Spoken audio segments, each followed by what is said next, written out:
प्रभु यीशु एक ऐसे अभयारण्य की कल्पना करने को कह रहे हैं जहां सकारात्मक ऊर्जा आसानी से प्रवाहित होती है, जहां आपका परिवार प्यार, शांति और सुरक्षा के माहौल में फलता फूलता है। प्रभु कहते हैं, क्या आप उस नकारात्मक उपस्थिति से थक चुके हैं जो हठपूर्वक आपके घर से चिपकी रहती है, इसकी जीवन शक्ति और सद्भाव को खत्म कर देती है।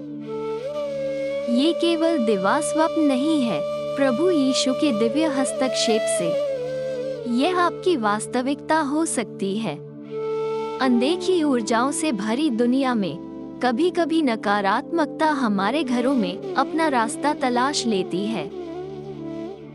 ये सुस्त तनाव, बेचैनी या बेचैनी की समग्र भावना के रूप में प्रकट हो सकता है। प्रभु यीशु कह रहे हैं, लेकिन डरे नहीं, क्योंकि सद्भाव बहाल करने और सकारात्मक ऊर्जा को अपने अंतरिक्ष में वापस आमंत्रित करने के लिए एक दिव्य समाधान है। अपना दिल खोलो और शक्तिशाली प्रभु को तत्काल शुद्धिकरण करने की अनुमति दें। इसे चित्रित करें, एक घर जहां शांति सर्वोच्च शासन करती है, जहां सकारात्मक ऊर्जा सहजता से प्रवाहित होती है और जहां आप और आपके प्रियजन एक सामंजस्यपूर्ण वातावरण में पनपते हैं। उद्धारकर्ता प्रभु यीशु की मदद से ये दृष्टि आपकी वास्तविकता बन सकती है। कुंजी उसे अपने घर में आमंत्रित करने और वापस आने वाली नकारात्मक ऊर्जाओं को दूर करने के लिए उसकी दिव्य उपस्थिति की अनुमति देने में निहित है। परंतु यदि यहोवा की सेवा तुझे अप्रिय जान पड़े, तो आज चुन ले कि तू किसकी सेवा करेगा।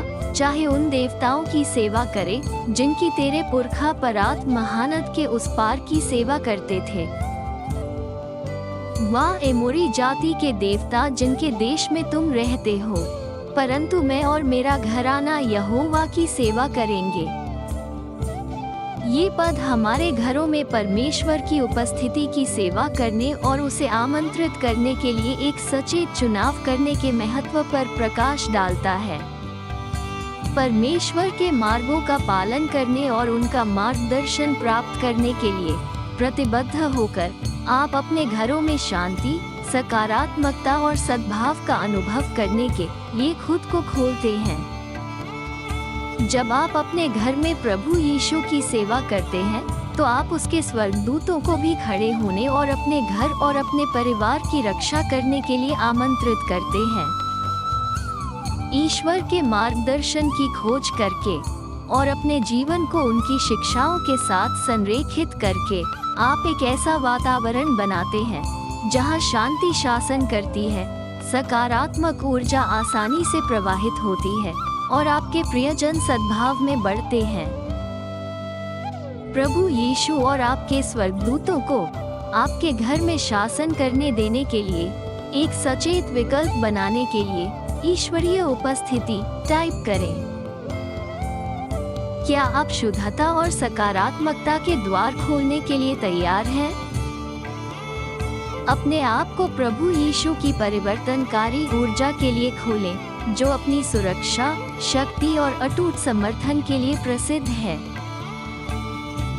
प्रभु यीशु यहाँ उपस्थित है होने का आभास करें, एक शानदार रोशनी बिखेरते हुए हैं जो अंधेरे और नकारात्मक ऊर्जा को दूर करती है।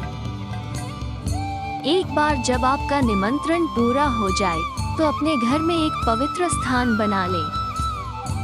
यह एक खूबसूरती से सजी हुई पवित्र स्थान प्रभु की प्रार्थना करने के लिए समर्पित एक शांत कोना हो सकता है।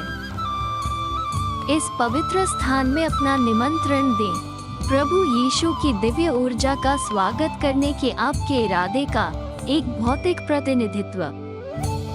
अब प्रार्थना करने और प्रभु यीशु के साथ जुड़ने के लिए एक शांत क्षण खोजें।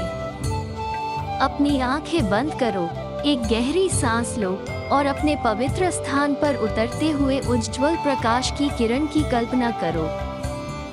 महसूस करें कि ऊर्जा कमरे में भर रही है, हर नुक्कड़ को शुद्ध कर रही है, नकारात्मकता को दूर कर रही है और सकारात्मक ऊर्जा को स्वतंत्र रूप से प्रवाहित होने दे रही है।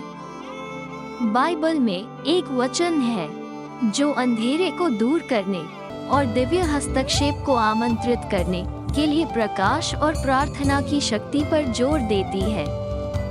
तेरा वचन मेरे पाँव के लिए दीपक, मेरे मार्ग का उजियाला है। यह वचन हमें याद दिलाता है परमेश्वर का वचन हमारे जीवन में रोशनी और मार्गदर्शन का स्रोत है।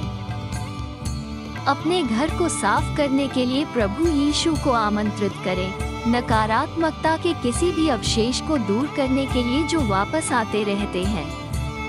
नकारात्मक ऊर्जा के सभी निशानों को दूर करते हुए प्रभु यीशु की सुरक्षात्मक उपस्थिति की कल्पना करते हुए प्रत्येक कमरे में घूमें। यहोवा की आराधना प्रकाश जैसी होती है, ये तो सदा सर्वदा ज्योति में रहेगी। यहोवा के न्याय निष्पक्ष होते हैं, वे पूरी तरह न्यायपूर्ण होते हैं। 10 यहोवा के उपदेश उत्तम स्वर्ण और कुंदन से भी बढ़कर मनोहर है। वे उत्तम शहद से भी अधिक मधुर हैं, जो सीधे शहद के छत्ते से टपक आता है। 11 हे यहोवा, तेरे उपदेश तेरे सेवक को आगाह करते हैं, और जो उनका पालन करते हैं उन्हें तो वरदान मिलते हैं। प्रभु, मुझे नर्म हृदय दीजिए, जो आपके वचनों को सुनने के लिए और उनका पालन करने के लिए खुला रहे। आपका धन्यवाद कि उनका पालन करने से महान प्रतिफल मिलता है। मुझे आज मदद कीजिए कि मैं आपके जीवन बदल देने वाले वचनों को केवल सुनने वाला नहीं, बल्कि उन्हें कार्य में लाने वाला बनूं। प्रभु यीशु को अपना उद्धारकर्ता प्रभु मानते हैं तो चैनल को सब्सक्राइब करें।